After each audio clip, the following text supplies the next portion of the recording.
Well, ladies and gents, when it comes to big rakes and, to be fair, large forage equipment in general, then KRONE is certainly no stranger to it. And today on the stand at LAMMA 2024, you've got a brand new four-rotor rake, a big four-rotor rake. So to talk us through it, boys and girls, we've got Mr. Paul Neal. So, Paul, we'll kind of, where do we start? Because it's taking up some spaces. I think Chris is struggling to get it all in, but we'll do what we can. Yeah, well, this is our new four-rotor rake. It's based on the same design as our Swadro 2000, which is our six-rotor rake. That's the big six-rotor, isn't it? That's the six-rotor rake. The way it folds in the V shape. Also, this lets us more adjustment with working widths. Right. We can go from 11 metres up to almost 16 metre working widths. Yeah, so it's got a hell of a range on it. Yeah, then. a hell of a range on it. Right. On the front rotors, we'll have 4 double tines. On the rear rotors, there's 5 double tines. Unique to KRONE on all our four-rotor rake ranges, our front rotors go 25% faster than the rear rotors. Right. That it does away with the roping effect of the grass. It more or less spreads the grass across the front for the rear rotors to make the swath. Right, so they're chucking it further inwards, and it means the back two rotors aren't having to drag a big lump from the very outside inwards. Exactly. Right, like I say, it avoids that, hopefully avoids that roping effect. Also for stability in the front, because of the working width, we'll have this jockey wheel on both sides of the front rotor.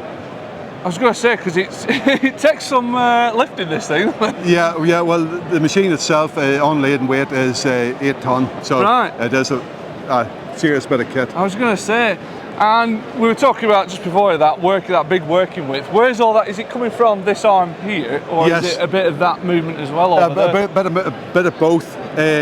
Both arms are adjustable, your front one and also your V moving so this one that's sticking out here, it'll slide in and out, plus you have your V arm adjustable as well. Right, so they'll come in and out a bit as well. They're not just there to open up, stay there, right? Yeah. I suppose with that as well, you'll get better overlap with the rear rotors. Yeah. You know, even if the rear rotors are closed That's right. Also, just a feature on our tines. Our tines are cranked twice, at the top and at the bottom. Yeah. That gives us a lift effect on the tine, that whenever the grass hits the tine, it's rising up the tine. It's not being pushed by the tine. Right. It's rising up and carried by the tine. Right, got you. So like it rides up like a wave almost. Yeah, rides up the tine. Just with a double crank on the tine. Yeah. Cool stuff. And then this model here, so what's this one? This is the 1570. And below this, you've got your current 1370 and also the 1250. Right. Yeah. So what was the need for this four-rotor then? It is more for maybe like a dairy farmer's lighter crops. Yeah. That's one example, but also bigger horsepower foragers trying to get the feed in, slow your forward speed down with a bigger windrow. Right. And what you're finding as well, you know, you got that big six-rotor. Was that just a bit too much for a lot of contractors? They just needed something in between that and your current There is a market for this machine, and a lot of contractors, a lot of large farmers were asking for something in between. The 1370 was too big a gap between it and the six-rotor.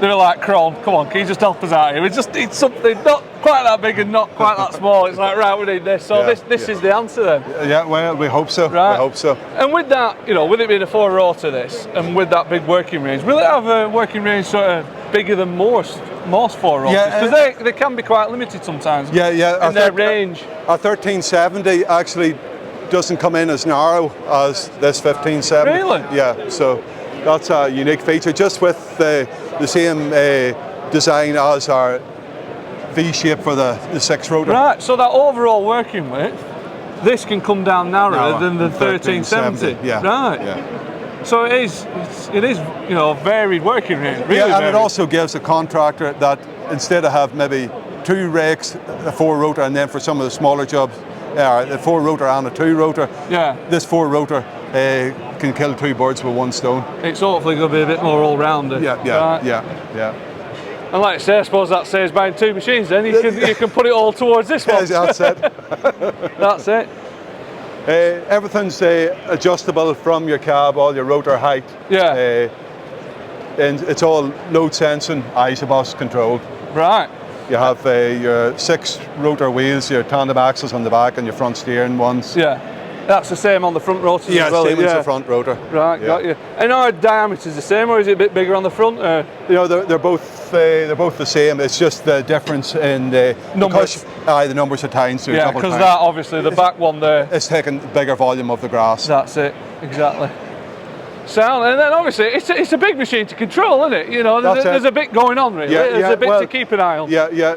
You can either control it as Isobus through the tractor terminal, or you can use either KRONE CCI 800 or 1200, plus you have the Isobus compatible joystick. Right.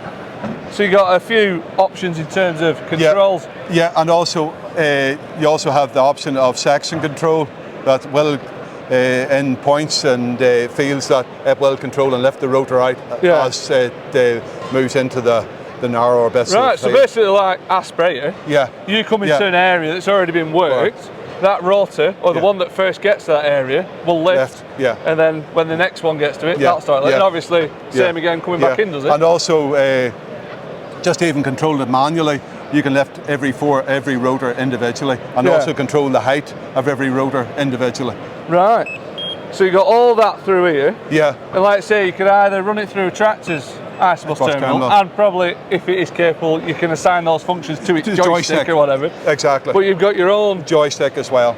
Touch screen joystick there, isn't it? Yeah. That's a CCI A3, Again, you can assign different functions there, can you? Right, so put them really where you want it. The common functions that you will be using, lifting your rotor, if you haven't section control, you put them onto the joystick. Right. No, it is very user-friendly. That's it. And do you find most people will go for this? Yes, you know, just because of the convenience of it? Yeah, definitely the joystick is popular. Right. And this will be compatible with some of your other products as well. That's right. That's right.